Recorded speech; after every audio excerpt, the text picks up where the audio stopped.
Hai, Assalamualaikum warahmatullahi wabarakatuh. Perkenalkan, nama saya Rosihara Mulyani dari kelas 96. Saya ingin membahas sedikit kisah tentang Hari Perlawanan Agresi Militer Belanda I. Jadi, pembahasan yang pertama yang akan kita bahas yaitu tentang latar belakang dari agresi militer Belanda I. Setelah perjanjian Linggarjati disetujui oleh pihak Indonesia, menganggap bahwa Indonesia berhak atas kedaulatan wilayah yang diakui.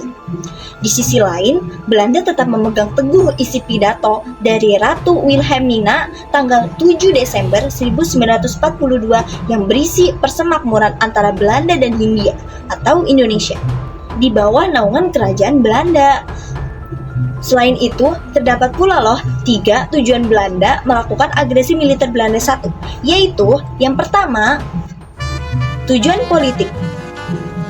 Menghilangkan negara Indonesia secara de facto dengan mengepung dan menguasai wilayah Indonesia serta menghapusnya dari peta dunia negara yang merdeka. Dan yang kedua, tujuan ekonomi. Merebut wilayah yang memiliki potensi ekonomi seperti pangan, produk ekspor, dan juga tambang. Dan yang ketiga, tujuan militer. Menghancurkan Tentara Nasional Indonesia atau yang kita sering sebut sebagai TNI sebagai basis pertahanan Indonesia. Pembahasan selanjutnya yang akan kita bahas adalah kronologi dari Hari Perlawanan Agresi Militer Belanda I. Setelah proklamasi kemerdekaan Indonesia 17 Agustus 1945 dilaksanakan, Indonesia tidak langsung lepas saja dari penjajah. Belanda masih terus berusaha merebut wilayah Indonesia dengan melakukan sejumlah serangan.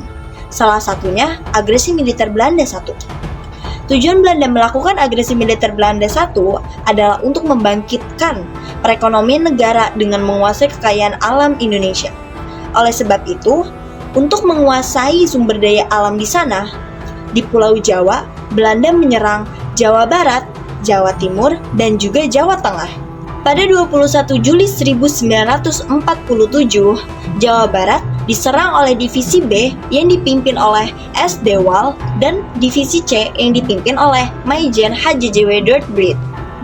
Dalam serangan ini, Belanda berhasil menerobos pertahanan TNI Indonesia di sektor Bandung Timur setelah dilakukan pergantian pertahanan oleh Divisi 2 atau Sunan Gunung Jati dari Jawa Tengah. Dalam 4 hari pertama, Belanda berhasil memasuki kota Cirebon.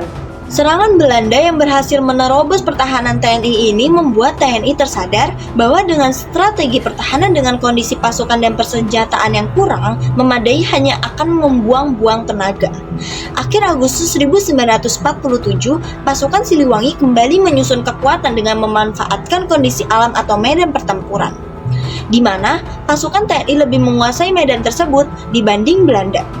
Selain itu, TNI juga menyusun kekuatan pertahanan gerilya. Serangan gerilya ini tunjukkan sektor-sektor penting seperti jalan-jalan penghubung, jalur logistik, dan pos Belanda.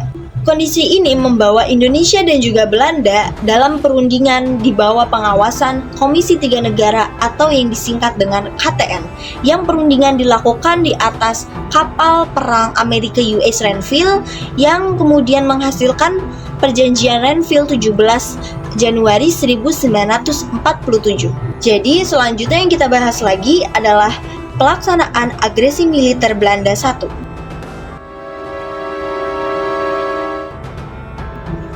Agresi militer Belanda terjadi pada 21 Juli 1947 hingga 5 Agustus 1948 dengan daerah yang diserang yaitu Pulau Jawa dan Sumatera.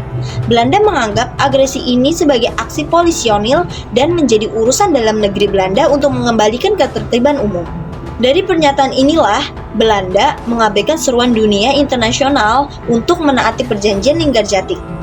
Belanda di bawah Van Mook mengultimatum untuk menarik pasukan Indonesia sejauh 10 km dari garis demarkasi. Namun, ultimatum itu ditolak oleh pihak sekolah. Tidak hanya mengultimatum, Van Mook juga menyatakan bahwa Belanda tidak terikat lagi dengan perjanjian Linggarjati.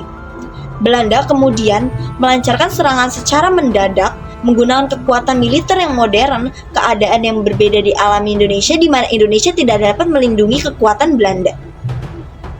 Akhirnya, Belanda dapat menguasai Jawa dan Sumatera. Terlebih wilayah ibu kota Jakarta dikuasai oleh Belanda. Kan wilayah Indonesia mendapat kencaman dari dunia internasional termasuk Amerika Serikat dan juga Inggris. Negara tersebut khawatir akan imbas dari kekacauan politik, militer, dan juga ekonomi.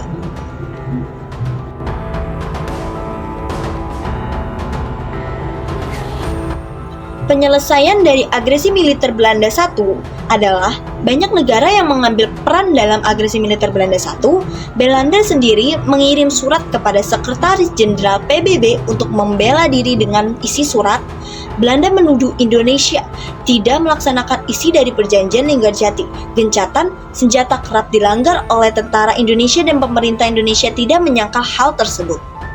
Garis demarkasi yang telah ditentukan Belanda sering terjadi penyerbuan oleh Indonesia.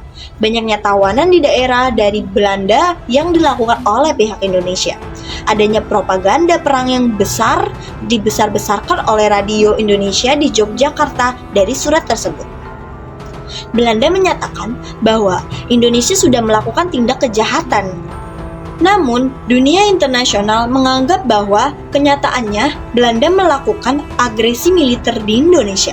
Selesai sudah tentang kisah hari perlawanan agresi militer Belanda I. Maaf bila saya melakukan kesalahan atau omongan saya terbelit-belit dan susah untuk dipahami. Saya mohon maaf sebesar-besarnya. Wassalamualaikum warahmatullahi wabarakatuh.